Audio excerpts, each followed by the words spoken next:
আগামীকাল বেলা 2:30 শিয়ালদা স্টেশনের সম্মুখ থেকে ইলেকশন কমিশনের অফিস পর্যন্ত একটা মিছিল এবং ডেপুটেশনের ব্যবস্থা করা হয়েছে ইন্ডিয়ান সেকুলার ফ্রন্ট পার্টির পক্ষ থেকে। ভোটাধিকার বাঁচাও, গণতন্ত্র বাঁচাও নাম। আমরা জানি এসআইআর প্রক্রিয়া কিভাবে হয়েছে, লজিক্যাল ডিসক্রিপেন্সি, আন্ডার অ্যাডজুডিকেশন, তারপরে ডিলিট। এমত অবস্থায় প্রায় 27 লক্ষ নাগরিকের নাম ডিলিট হয়ে আছে।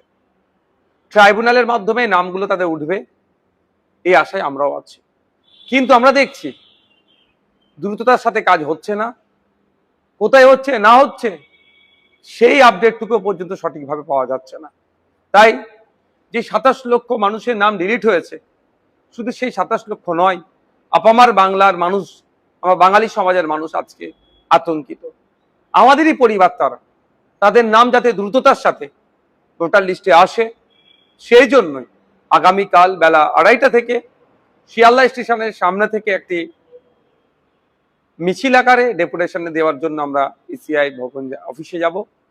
তাই সুবুদ্ধি সম্পন্ন মানুষের কাছে আবেদন করব, শুধু যার ভোটার লিস্টে নাম ডিলিট হয়েছে সে নয়, আপনার পরিবারের জন্য, আপনার প্রতিবেশী যাতে দ্রুততার সাথে ভোটার লিস্টে নাম ওঠে এবং চিন্তামুক্ত হয় এই 27 লক্ষ মানুষ।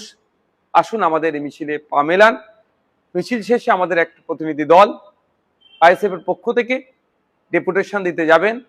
তাই প্রত্যেককে বলবো আসুন, আগামীকাল বেলা 2:30 থেকে শিয়ালদা স্টেশনের সামনে থেকে আমাদের মিছিল শুরু হবে।